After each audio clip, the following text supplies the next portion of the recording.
A minute after the hour here, so I'll go ahead and get started. So first off, thank you everyone so much for joining. Very much looking forward to diving in today, and hopefully you find some value in this. We're going to be talking all about examiner expectations. And so I know that's, especially those working in financial institutions at banks and credit unions, half your job, right, is cybersecurity, and half is making sure you're meeting everything the examiners are looking for. And so that's really my goal today, is to really help, focus on what they're looking for over the last year, trends, common findings we're seeing, and really diving into each of those and how you can prepare for those, be kind of ahead of what they're going to be looking for and asking for this year, and ultimately, hopefully impress them. Our goal is no recommendations. And so that's what we're going to aim for today. So while people are filing in here, a couple quick, just kind of intro housekeeping items. We always get asked, this webinar will be recorded. We post these on our website after the fact. So if you're unable to make it today, it will live on our website. And if you registered, of course, we'll send the recording in a follow-up email as well. So if there's others on your team you want to share it with or in your network, feel free to share that. It will be recorded. And as I mentioned, if you enjoy this, check out our website. We have a bunch of other webinars on different topics, from everything from control framework related, examiner stuff, risk related, you name it. One new exciting thing with this webinar, we got a lot of requests if there are CPEs for these webinars. And so starting now, there are. So this one going forward, it'll be self-reported. You just need to stay for at least 15 minutes of the webinar, or excuse me, 50 minutes of the webinar to get the CPE. And what we can do is we can provide you a certificate. So we'll send follow-up instructions in the follow-up email after the webinar, when we send out that recording, and just let us know by responsive email if you'd like that certificate, and we can send it. And we're going to track this attendance over time as well. If you're like me, you don't keep their certificates until you get audited for your CPEs. So if down the road you get audited for one of our webinars, are the ones the organization picks, shoot us an email. We will keep these records forever. And so we can send you that certificate later on, even if it's 6, 8, 12 months from now. Awesome. And so the final piece I'll mention here is I really like when these are interactive. Again, my goal is to add as much value as I can. So please put any questions you have in the chat. I will be keeping an eye on the questions here. And I'll try and answer as many as I can kind of while we're on each of the individual topics. And then any I don't get through to throughout the webinar, I will answer those all at the end here. And then finally, if we run out of time for some reason, I will follow up via email. So happy to, again, follow up via email and answer any questions that you might have. So with that, let's dive in. As far as our agenda goes today, I'll do kind of a quick intro, who I am, why you should listen to me or not, what my goals are for this webinar, kind of what I hope you get out of this and can take as a takeaway, because I don't want this to be a bunch of information. My hope is that it's very actionable, not just kind of theoretical information, but I have action items laid out for each area that you can take back, look at your security program, review with your team, and make sure you have these items in place. And if not, come up with a plan to get them in place for your examiner. Well, so we'll talk through the goals. We're going to dive into some questions we got pre-exam, and really the focus of this webinar are what the examiner's top findings are this year across the NCUA and FDIC. So what things they're calling out most frequently, what areas they're focusing on the most. Then we're going to get into specific action items to prep for that next exam, how you can kind of foresee what they're going to ask and have those items ready. And then we're going to get into next steps as far as what you can do, again, to continue and prep for those exams. And then finally, at the very end, I'm going to get into how Reveal can help. So if you have questions, I have a bunch of free resources kind of that we can provide for each of these action items. So if you don't have something in place, there's certain policy templates I can provide, and things of that nature, control mappings, etc. So for kind of each area, there'll be free resource I'd be happy to send if interested, or if it's something you don't have in place, please let me know.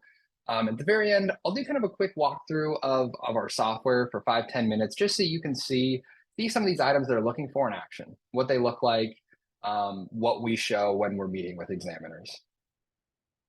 And so my name is Lucas Hathaway. I'm a CRO here at Reveal, been with Reveal for about 10 years now, as of next month. So I've kind of throughout that time helped many different banks and credit unions with risk assessments, audits, managing compliance, acting as a virtual CISO and helping manage that security program. So along with that, and even still today, I meet with an examiner from the FDIC or NCOA at least monthly with our clients, answering questions, walking through areas we helped with or certain parts of their security program. And so meeting with them frequently, I really get to stay on top of trends because you get to hear from a lot of different folks, different examiners, what their common questions are, what they're asking, what they, just really what their focus is and kind of what they're looking for. So even when we see them make a recommendation, we're like, we've heard that asked many times. We know exactly what they're looking for and expecting to see. So I also work very closely with examiner control frameworks. So we help our clients on the credit union side prep with the new NCUA ICE statements and prep for that. On the FDIC side, of course, prepping for the INTREX, as well as other internal control frameworks that they're managing. So a lot of experience meeting with examiners, which helps us just kind of stay on the front, kind of the leading edge of what they're going to be looking for. Because as many of you know, things kind of come in and out of trend as far as focus areas. A handful of years ago, PCI was a huge focus, not by regulation, but they were asking all of our financial institution clients, hey, have you started looking at PCI? Lately, haven't seen that one as much. And so we really get a good feel for what they're looking for. So again, my goal for this webinar, I'm going to provide you insights on their examiner focus areas and really give you actionable steps to take back and review in your cybersecurity program. That's hopefully you get some takeaways here. If there's follow-up questions, again, please drop them in the chat or don't hesitate to reach out after the fact. So let's dive in. So examiner top findings and trends. So these are the 4 core areas I'm really going to focus on today and what they're calling out in each of these areas and what you can do to prepare and hopefully kind of improve your program, get ahead of them being on site or doing their remote exam this year. So where these came from, these aren't just my opinion. These are kind of twofold. One, they're firsthand from meeting with examiners monthly, just repeat things I've heard asked for, or even just secondhand from our clients saying, hey, my examiner is asking about this. Can you help with this? So that's kind of part one. Part two is we also, on the NCUA side, we had a webinar in January this year. It's up on our website with 3 RISOs. And they actually told us their top 2 findings from the last year. And the top two findings on the NCUA on the credit union side that were made over the last year were all based around risk assessments and board reporting. And so I put those 2 items first here today. And we've seen the same thing on the banking side as well. That they're really focused on risk assessment and board reporting. And the other 2 are ones we've just firsthand trends, seen them asking about when we're meeting with examiners or from our clients. So on the risk assessment side, we'll dive into this deeper, but the few of the key areas are there's no assessment impacting likelihood of threats, they're not looking at information systems, or no inclusion of information asset types. And we'll get into into the details of each of those. On the board reporting side, people generally aren't reporting the right things or at the proper frequency. And I'll get into what that should look like and again, what we're seeing them recommend. The next one is compliance and control testing. No internal framework or no ongoing testing of key controls is something that's been an issue we've seen a lot of. And then finally, of course, AI is all the rage right now. There isn't great regulation for it yet, either on the bank or credit union side, but examiners are starting to ask about it. So I'm going to dive into kind of the questions we're hearing them ask. They're not necessarily making them findings yet, sometimes more recommendations or points of emphasis. But a couple things you can get in place to kind of get ahead of that. And hopefully when your examiner's on site, they're impressed and excited about what you're doing in that area. So starting with the first one, risk assessments. So this is one we see all the time. Now, we do perform a lot of risk assessments, so we're often meeting with examiners about that, walking them through it, talking through the methodology. But it is such a common finding. When the NCUA examiners were on the webinar, they're like, hey, that was our top #1 finding from last year. So I wanted to start with that one. The first thing I want to clarify, and you see in bold here, is a risk assessment is not a gap analysis. And what I mean by that is, and I'm not trying to pick on anyone, we see this at certain organizations when they come to us and get a finding. We've seen even other vendors perform this. But their risk assessment is really just a control gap analysis. They might take the ASET control spreadsheet, walk through the controls and call it a risk assessment, or have a different control set. Maybe they added a column for impact and likelihood and call it a risk assessment. So that is not a risk assessment and will not meet what your examiners are looking for. Now, you might have gotten lucky and gotten away with it for a few years, but as these RISOs are focusing on the new ICE statements and the new INTREX updates, they're going to require more. And it is the most common recommendation we see. And this is why, is because a lot of organizations are just doing a gap analysis. Maybe there's a few extra columns in calling that their risk assessment.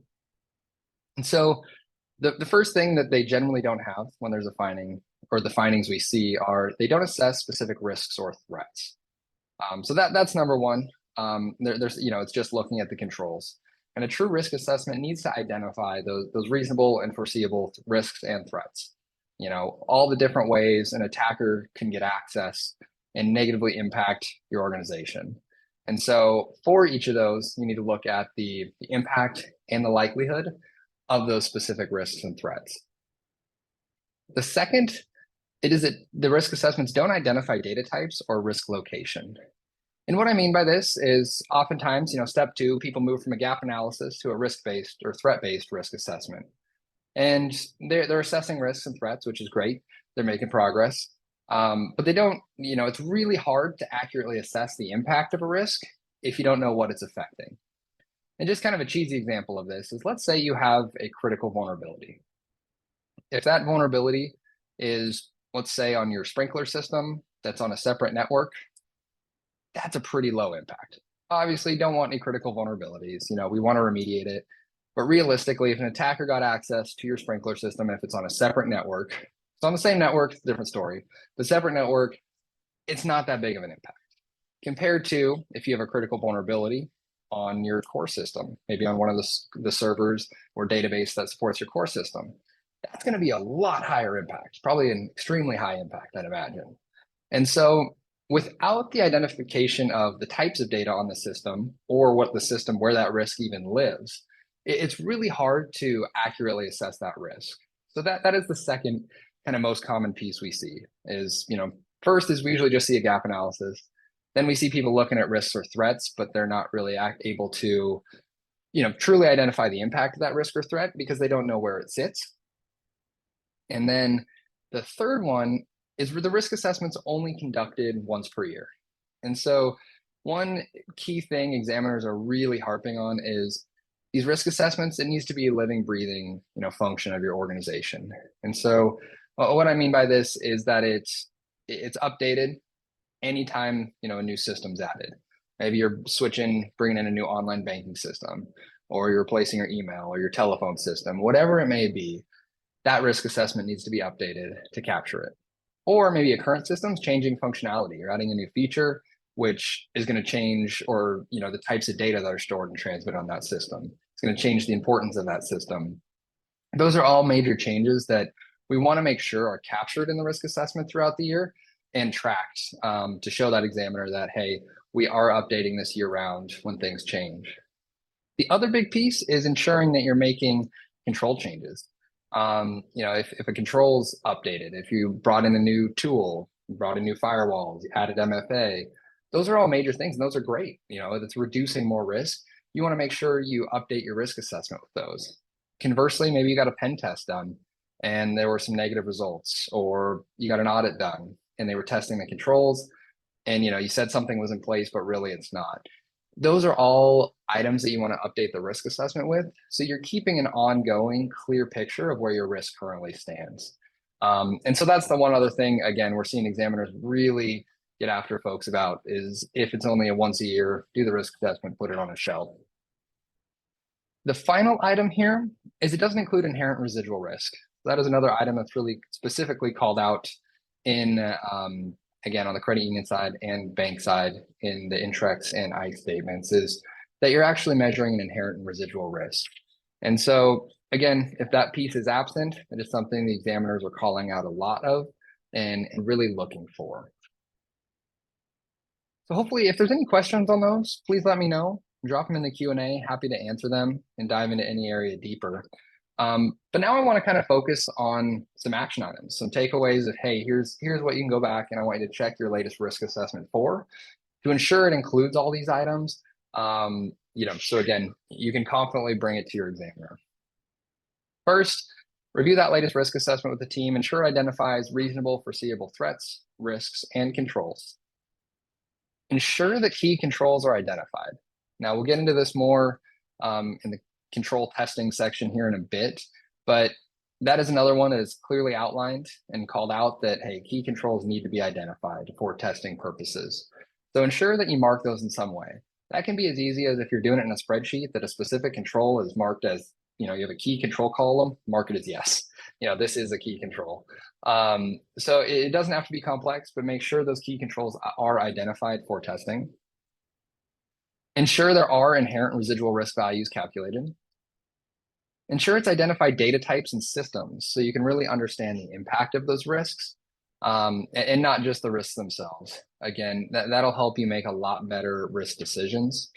And that's one thing examiners, are really mentioning as well, is that the risk assessment needs to be that key decision-making tool for the organization. Ensuring you have a risk tolerance set and ensuring you're staying below that. So you, your management team, and the board can make those key decisions based on risk around the whole cybersecurity program. Make sure it's been updated more than once a year. So again, if you check that risk assessment, it hasn't been touched in a year or over a year, which we certainly see. Make sure it's updated. I'd recommend at a minimum quarterly, and just keep a change log. If you're doing it in a spreadsheet or Word document, whatever you're using, piece of software, just keep a change log, kind of like you would with your policies, like updated these 3 controls, added these data types, that type of thing, just to make sure, again, that's, again, so you prove to the examiner, you have that log that, yes, you are keeping this up to date, you're actively managing and maintaining that risk assessment. The final piece here, bonus points, is quantification. So this is not required by regulation. You will not get a recommendation for it, at least yet. But we've seen them be very impressed by it. When we meet with an examiner and it is quantified risk, they really like it. A lot of them have read the book, How to Measure Anything in Cybersecurity, where it dives into quantifying risk. And it does seem to be an impressor type thing, although I have not seen any recommendations on this yet. Just really kind of more of a bonus point, icing on the cake type thing, if you will. We have a quick question here. Yes, slides will be provided after the presentation. So after the webinar today, we'll send a follow-up email. We'll include slides. We'll include the recording of this, and all that, and any details around the CPEs as well, if you'd like to get your certificates for that. Awesome. I know we've had a few other folks join. So again, please, if there are any questions, drop them in the chat, in the Q&A here. Happy to get those answered kind of while we're on each topic or all at the end. Awesome. So that is risk. Again, a big one, top finding last year on the credit union side, and we hear it a lot on the banking side. So the second top finding last year is board reporting. So there's really 2 key areas here. Not reporting the right things, which I know sounds pretty straightforward, but oftentimes folks are reporting a lot of vanity metrics, and we see this often. So don't feel bad if this is you doing this, but a lot of metrics around like, yeah, how many emails were blocked at the firewall, things of that nature, and really what the board needs to see are the key areas of the security program, and really what the trends are in the decision-making type items. Their ultimate goal is, and I'm sure many of you report cybersecurity to the board and you see their eyes glaze over and they move on to the next thing because they're not technical folks. And we see that often as well. So that's why you got to really put it in the simplest terms, include the requirements, and ensure it's the items that they can make clear decisions based on. So as an example of this, on the risk side of things, we don't want to bore them with all the details of the assessment you performed. We used to do that. We used to have these hundreds of pages of reports that would go to the board and they didn't read it, didn't understand it, from their perspective was worthless. They want the high level information. Does anything exceed our risk tolerance? Yes or no? If anything does, what is it? And can we do anything about it? If so, what's it going to cost? If not, then great, let's make a formal exception and document this as an exception and that we do understand the risk. So those kinds of items where they can make clear decisions, trends and vulnerabilities over time, many things like that. So there's a lot of, so that's really the key areas, again, of the security program. And I'll dive into on the action item page of kind of what each key area is. But ensuring you're including the right items, and these are all laid out, again, in the Intrex or the ICE, depending if you're a bank or credit union. And I would go through that and just make sure those key items are all included in your board report. We do have a sample template if it's beneficial, like I said. Happy to send that over. That's been tried, tested, audited, and they're very, very happy with that. The next piece is around not reporting at the right frequency. And this might sound funny. The minimum general requirement on both banks and credit unions is a minimum of annually. But more is better from my perspective. Ideally, you're doing it at least quarterly, depending on size of the organization as well. That plays a factor. And a lot of clients, we recommend monthly, and we report to the board monthly and update.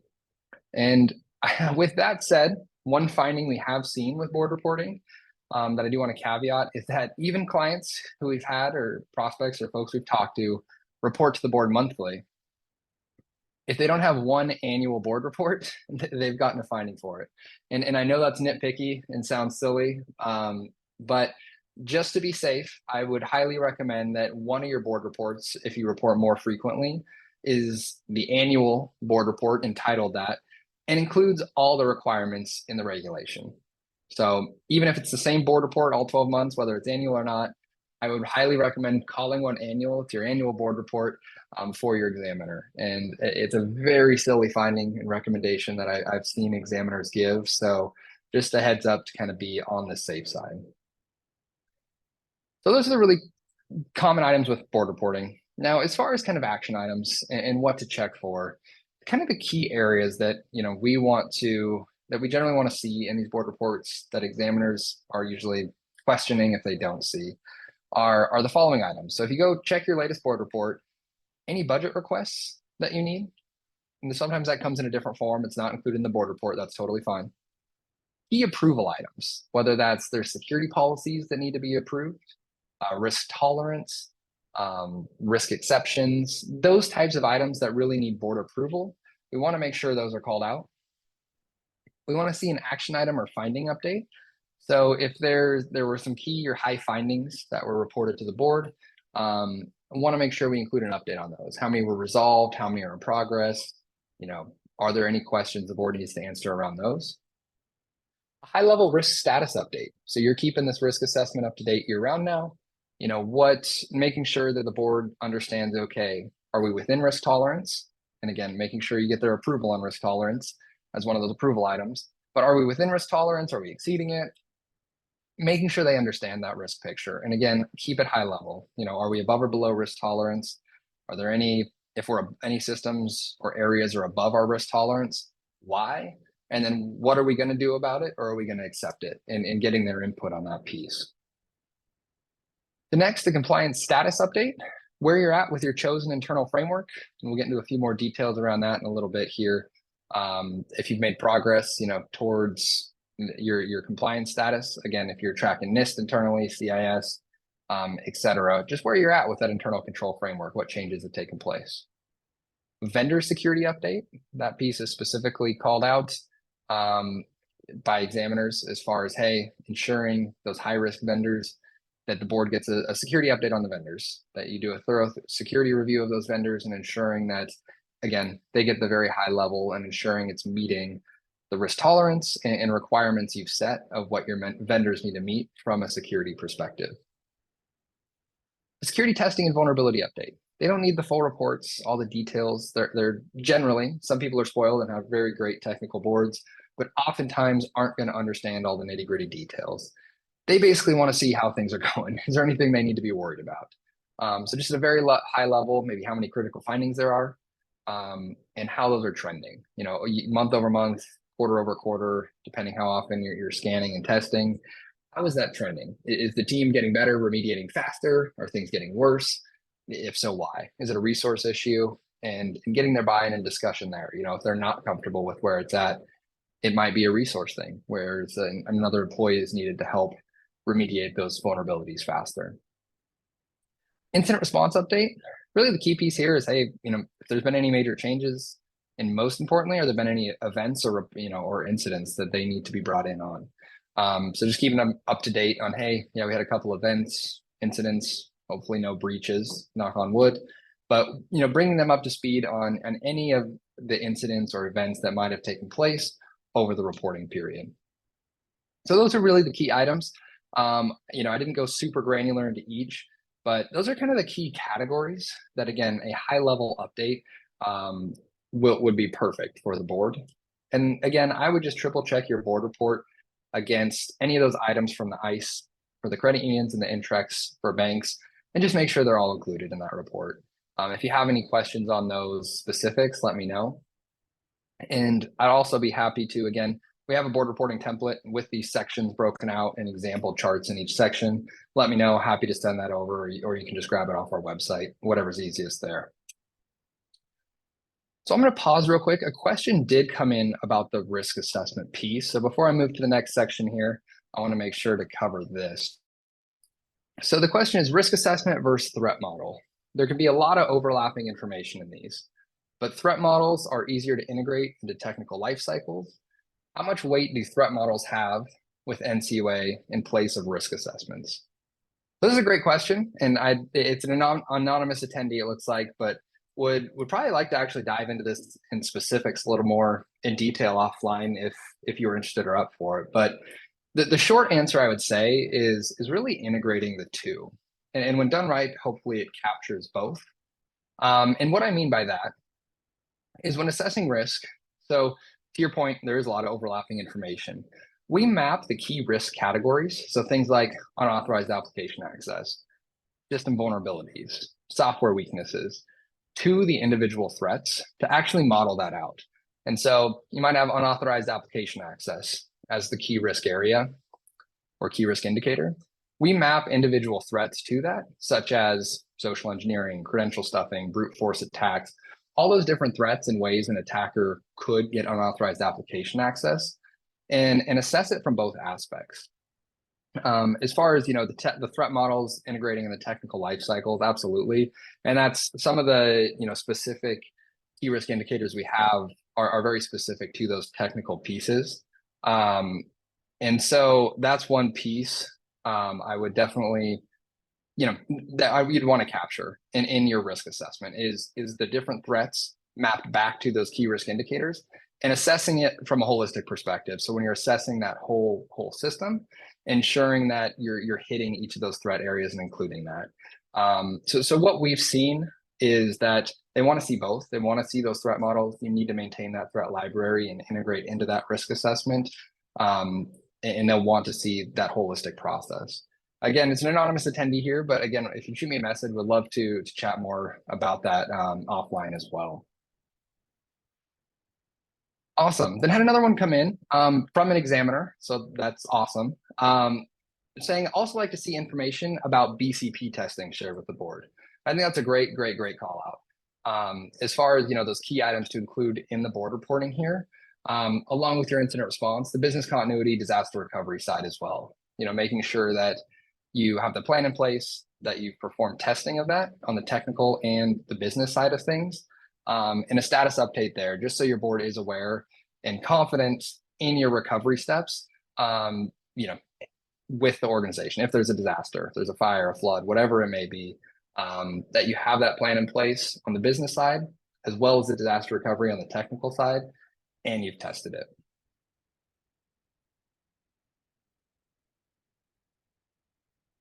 Awesome. So with that, let's hop to our next section here around compliance and key control testing. So this is something that we've seen a lot of lately. And so the key control testing ties back a little bit to the risk assessment, but I want to start with the compliance from the compliance perspective. The biggest kind of the area we see examiners asking about and following up on are that organizations aren't aligned with a control framework internally. And so what each organization needs to pick a framework. It doesn't necessarily matter which one, but a solid control framework to test themselves against, manage internally, and ensure they're meeting or making progress towards meeting. And so one big change, especially on the credit union side of things lately, is that credit unions are the NIST I statements that came out, and shoot, it's almost been a year and a half now. But examiners just started using over the last year and a half. And I said NIST ICE, NCUA ICE statements. And so that is the examination tool. And so, historically the ASET, kind of the examiners were using, and they were recommending credit unions use internally. And so that's been a big topic of discussion lately. And what the examiners have said is that the NCUA ICE statements are for them to use. It's their examination tool. You need to pick credit union a different control framework to manage internally. And so I know that's a bit tricky because, it's obviously easier to prep for the test with the test. And so what I'm recommending is that you select a control framework internally, but then also map that framework, map the evidence items that you're tracking towards that framework back to the ICE statements as well. So you can kind of get a view into both. And when we do a little deeper dive, when I show our software a little bit at the end, I'll show you kind of what I mean and how we're tracking that for clients. But that would be my recommendation, because they have said that, hey, this is for us. This is our framework to use as examiners. You need to pick something different internally. So we have heard that come up a good bit this year. It depends a little on the examiner. But you'll want to select a control framework internally. NIST CSF just came out with their 2.0. It's been a great framework. We have a lot of folks adopting that. There's the CIS controls, the ISO controls. The ASET and CAT still work great, especially for smaller institutions. Examiners are A-okay with you using those frameworks internally. But you need to pick one, manage it, track it, and make progress towards that internally. The second biggest recommendation around this that we're seeing from examiners is that organizations aren't testing the key controls identified in the risk assessment. And so step one is, as I mentioned, the risk piece. Make sure you identify key controls as part of that risk assessment process. Part two, make sure you're testing those throughout the year and updating the risk assessment. So whether that's an internal audit function that does your control testing, a third party that does control testing, maybe there's a pen test you get done, whoever's testing controls, just make sure you're taking their results and integrating that with the risk assessment. Ideally, you can provide them those specific key controls from the risk assessment to test directly. If not, or they're not flexible, whatever it may be, at least make sure you take their results and map it to your risk assessment and update it. So an example being, let's say they weren't flexible. They didn't want to test, the specific risk assessment control you called out, but they still tested control set and said, yep, your antivirus is functioning properly. Great. Look at the risk assessment. Just make sure that antivirus control is up to date and matches based what their testing results said. And so that's how, even if they're not testing the exact controls, you can still take their control testing and update that risk assessment with it. So those are really the two biggest areas we've seen examiners ask about so far this year, around compliance and control testing. As far as, kind of next steps, action items, making sure you're prepped, I'd make sure you're aligned to a framework internally, that you've chosen a framework that says, hey, yep, this is our adopted framework. We are going to manage and track these controls and make sure we're meeting them. Ensure key controls are identified as part of that risk assessment process. Again, it can be a column in a spreadsheet, a field in your software, whatever that may be, just ensuring that those are identified.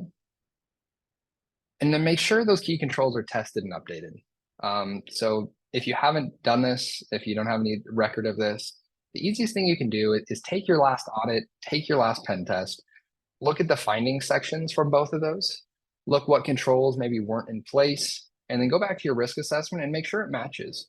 And add another column if it's a spreadsheet or a field in software, and just add in, okay, on March 3rd, our MFA was tested and it turns out MFA wasn't in place when we thought it was on a specific system. Or maybe we said, yep, we test our business continuity plan, but we got an audit done and we haven't tested in the last 2 years. We got a finding that control's out of date. And so just making sure that you update that risk assessment with your latest audit results if you haven't done this, and marking down, what you changed, when it was changed, and why. Any questions on kind of the compliance and key control testing piece before we move on to AI?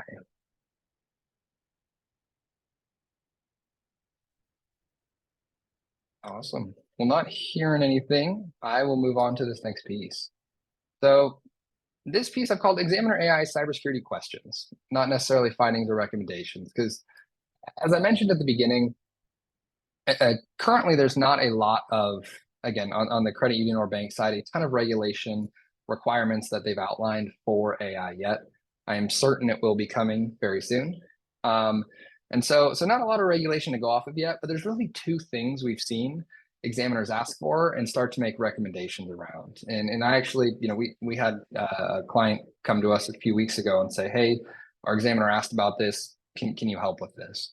And so it is coming up, whether they're making, recommendations, findings around it. I've seen a couple recommendations, no findings yet, but it's something you'll definitely want to start looking at and just getting ahead of, even if it's not perfect, get something in place and iterate is kind of what my recommendation here would be. The first thing we're seeing them ask about is an AI security policy. And so there's really two key components here you want to make sure to include, but a security policy, outlining, hey, the organization's stance on AI, what it should have in place. And this could be a standalone policy or a section in your overall information security. Either one works as long as it includes the right components.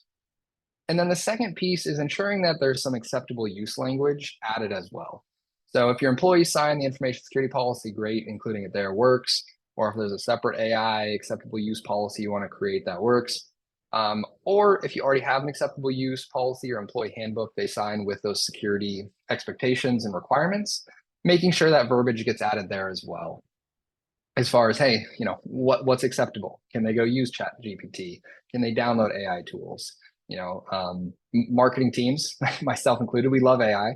It makes life super easier. So, they might be using a bunch of tools you don't know about. Right. And that's the risk and the things we want to avoid is just ensuring that there's clear guidelines on what they can and can't do around AI. So that's step one, getting an initial security policy in place and ensuring there's some acceptable use language in it. If you don't have anything, let me know. Again, we have a AI security policy template that we've started using with clients. You can definitely use it as a starting point. Just shoot me an email, happy to send it over. Again, it just as a starting point to get rolling there. The next piece is an AI system risk assessment. So this is the other thing we've seen ask about is ensuring that you're including those AI systems that are approved and the organization's using in that risk assessment. And so in including and looking at some of those AI specific risks, the model, the trust, the reliability, the bias, all those different kind of unique things that come into play with AI, making sure those are considered as part of that AI system risk assessment. And if you're not doing individual systems, maybe it's just even as a starting point, do an AI risk assessment. Just kind of AI as a whole. Here's kind of the systems we're using. Here's the types of data that are stored. Here's the risks, controls we have in place. Just an initial one for kind of the organization's AI stance is a great start. You will need to get more granular though as things progress, more AI systems are used, and as time goes on.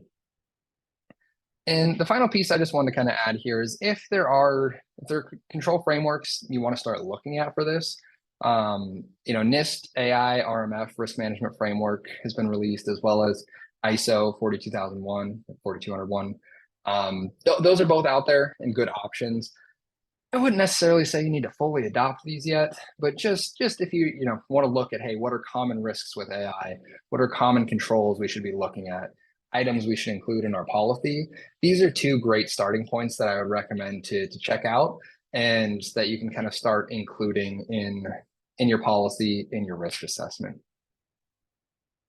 And so as far as the action items here, pretty straightforward. Meeting with your cybersecurity governance or risks team. I know that changes depending on size of the bank or credit union and kind of who's responsible for that. But just take a look, meet with them, make sure an organization-wide AI policy is in place.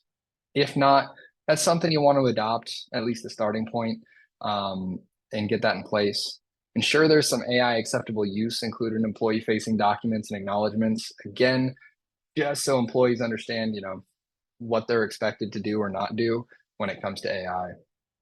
And then finally, looking at and making sure an initial AI risk assessment has been completed. Again, this can be pretty general to start, ensuring you're including those common risks and threats around AI.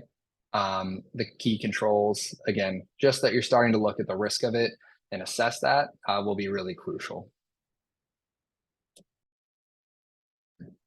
Excuse me. Awesome. So those were really the four core areas, and the questions that kind of came in early on were, just about what are examiner trends, what are they looking at, and so those are really the four key areas that we've seen come up the most this year: risk assessment, board reporting, AI cybersecurity, and key control and compliance testing. So I want to talk through just some kind of exam prep solutions, next steps. We are happy to help if we can. This isn't a sales webinar. These are true items that we've seen examiners ask about and look for. I have tons of free resources, board report templates, security policy templates, risk assessment templates, ebooks, you name it. So if there's any way we can help, if there's any these items that aren't in place, let me know. I have a free resource I can send over.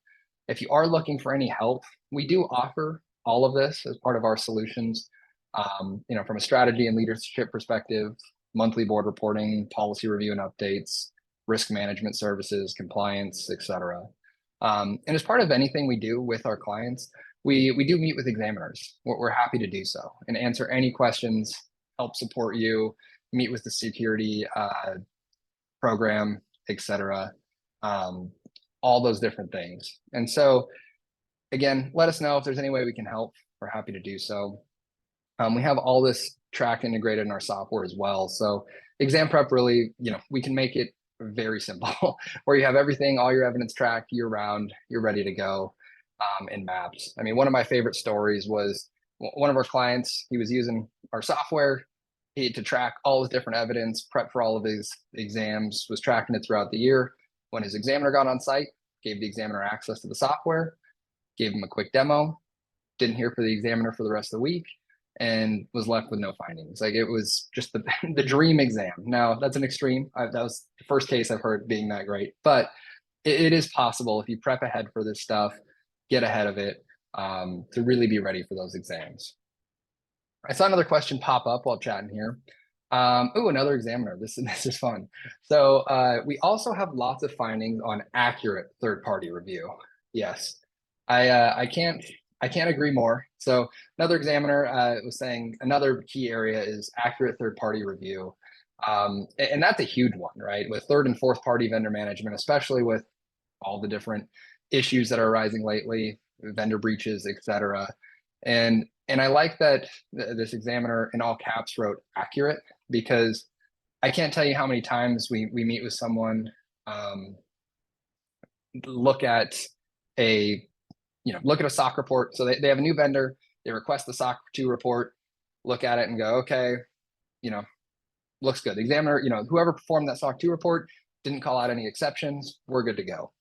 And that's not accurate to this examiner's point. And what I mean by that is you need to have a default set of criteria, controls that you hold each of your vendors to and evaluate them against on the cybersecurity side. Because with SOC 2, they can choose the controls. The tester is just validating they're doing what they said. So they could say, as an example, we have 6-character passwords in place. The auditor would test that and go, yep, they do have 6-character passwords in place, and there'd be no exceptions. Well, as everyone on this webinar knows, 6-character passwords is not a strong control. And so you need to make sure you set those guidelines and what you're comparing your vendors against, because or things like that can slip right through the cracks and they might not have good security. So ensuring you're doing accurate reviews of those third parties is super critical. Another item here is also, again, same examiner, please underline that policies, risk assessment, anything as a template is a start, but you have to you as the bank of credit, you need to take ownership. And I think that's another, again, great call out. And I love that we have some examiners on today.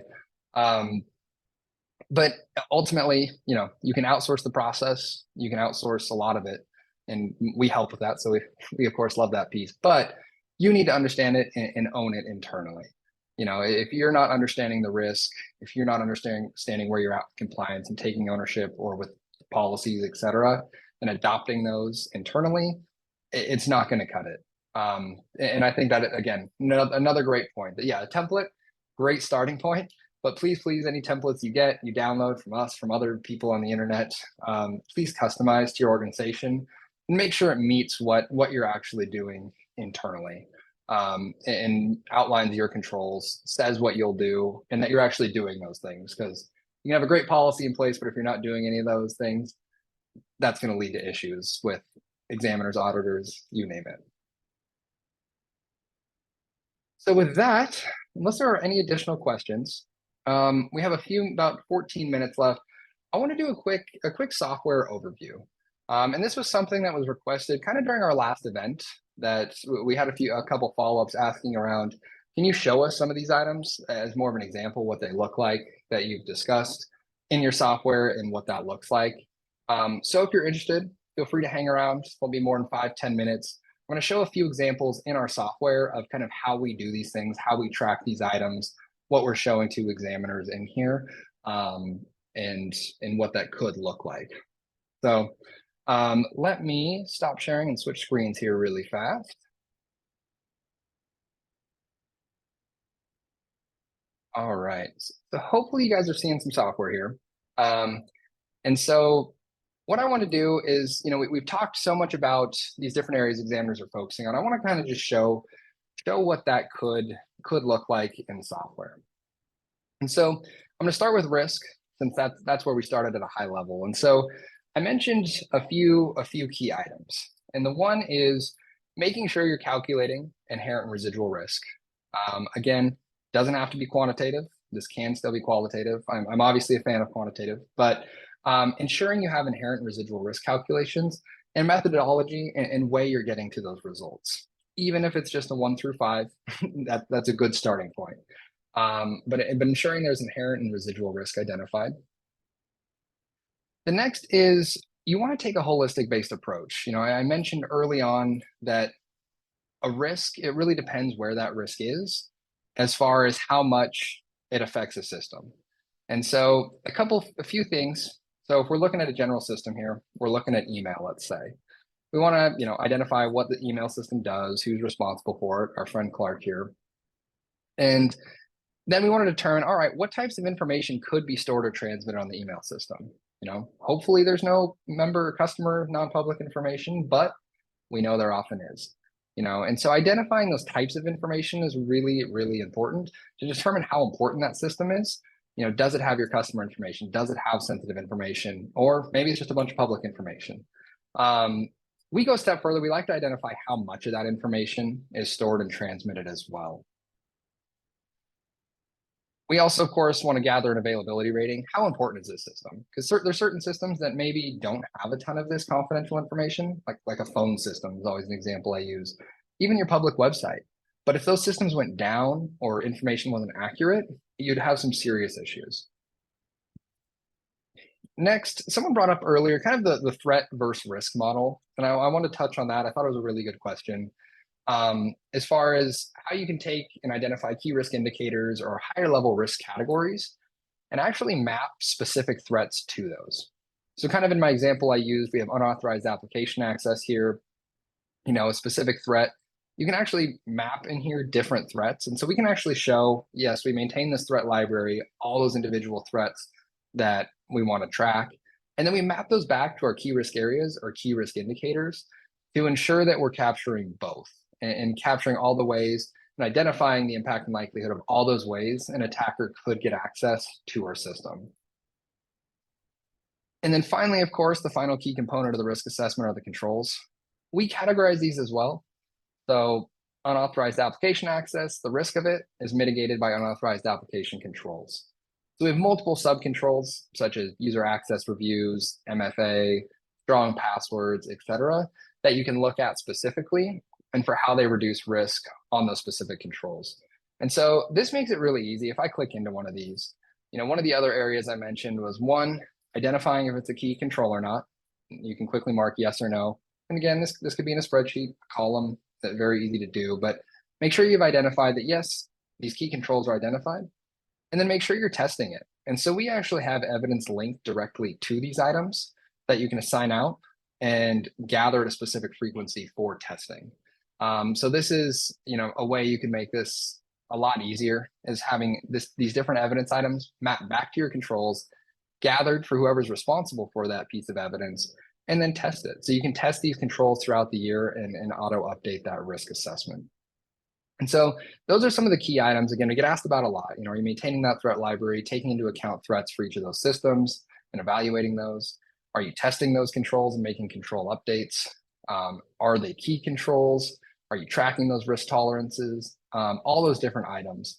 And so that is kind of how we capture them in our software here. It's just kind of a visual. And with that, you get a lot of good information. How much risk is the system at? Where's the weakest area on that system? Is it above or below your risk tolerance? So a lot of different items that you can use to then go make those decisions and help with those board presentations as well. One key area I kind of mentioned, the board reporting piece around risk, was reporting items that the board can use to make decisions. And one of the best ways we've seen is taking your controls and your recommendations from your risk assessment and adding and making and calculating how much risk it's reducing and what the potential ROI is. And so anything in here, like this MFA, for example, for each risk change, we have a proposed cost. So like maybe this MFA costs $10,000 to implement, but it's going to reduce $30,000 worth of risk at a 200% ROI. Those kinds of discussions and adding in that kind of information can really help your board go, oh, a lot of times boards, they're generally business people and understand dollars and cents a lot more than the technical jargon. And so if you find a way you can present this information to them in dollars and cents and what the ROI is from a business perspective, they really start to see the security program, the risk program as a business objective and really part of the grand plan. So highly recommend, if possible, adding in some of this type of data to, again, help your board better understand risk, get better buy-in into the security program, hopefully get you more resources as you kind of continue to mature your program. Last two items I want to touch on here are one I mentioned with risk, adding in, doing an AI risk assessment. And so what we've done is actually added in an AI cybersecurity risk category, and that covers the different threats and risks associated with using AI technology and map the different threats to that. So I would highly recommend, again, as part of that AI risk assessment, including that risk area, including some specific controls around AI, just to start to look at those systems, or even at a minimum AI as a whole at your organization, to kind of understand where you stand with that. Then the final thing I'll mention, I know we just have a few minutes left, from a compliance perspective. I mentioned that especially NCUA and FDIC, they've mentioned don't align with ICE and Intrex. Those are kind of their examination tools. You need to adopt a framework internally. And so what I recommend, and there's different ways you can do this with folder structures, Excel spreadsheets, in Google. I've seen it done multiple different ways, but is taking your ICE controls or your Intrex controls if you're a bank and mapping those back to other frameworks that you have to assess. Maybe you have some Fedline products, maybe NIST is your de facto, the control set you're going to manage internally. And in taking NIST, going, okay, great, I'm aligning with NIST. Here's the one of the evidence items I'm required to gather for NIST, and mapping that back to your NCUA or your FDIC Intrex, so you know where you stand with both. And so you can gather, your incident tracking once, and it's across multiple controls. You can gather your business impact analysis one time, and you can see where you stand across multiple controls. And this will really help with a couple of things. One, organization. You'll be, all your evidence will be cleanly mapped. You'll know exactly where you're at with each of these control frameworks. So anytime you can pull this up and see, okay, I'm 100% with NIST, and maybe you're 100%, or bad example, 5% with Intrex, 95% compliant with the NCUA ICE controls. You know exactly where you stand. Your evidence is already gathered. And so maybe you have an auditor coming in from the NCUA.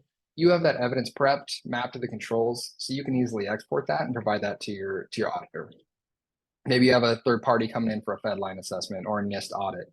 All that is mapped, prepped, easy to export, and you can provide your auditor. So it removes a lot of that audit stress. It helps you be in better compliance, and it helps your employees who are responsible for these items be more proactive in gathering those different things and tracking those over time. So those are really just a few key areas I want to show some examples of here that I know I talked about today that examiners are focusing on a lot, as far as kind of how we're tracking that, kind of what we're showing, and that examiners are seeming to like and hopefully continue to do so as things change. So that was all I had today. If there are any questions, oh, I just got one here. Can the platform be used to manage a PCI DSS program? It can. I think I have that one brought in. Yeah, it looks like I have PCI 4.0 brought in here. So that is certainly something you can use this for. You can track all the controls and evidence for PCI in here as well as other frameworks. So we have all common control frameworks mapped to the required evidence items in here. So you can certainly use it for any, and you can even import custom frameworks. We've had people import their cybersecurity insurance requirements into here and map them back to the evidence so they can track all that more easily as well.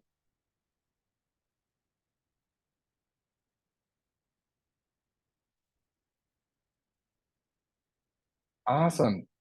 Any other questions before we call it a webinar that I can answer? And if you think of any later too, if you're watching the recording or sharing this, please don't hesitate to reach out. Again, we're here to help. You know, we've seen a lot of different security programs over the years at financial institutions, met with a lot of examiners. So if there's questions about what an examiner meant about something or a specific control, a framework, please don't hesitate to reach out. We'd be happy to help in any way we can. Awesome. Well, not seeing any more questions, I think we can call it an afternoon. So thank you again, everyone, so much for joining. We'll follow up via email with the slides and a recording. I hope you all have a great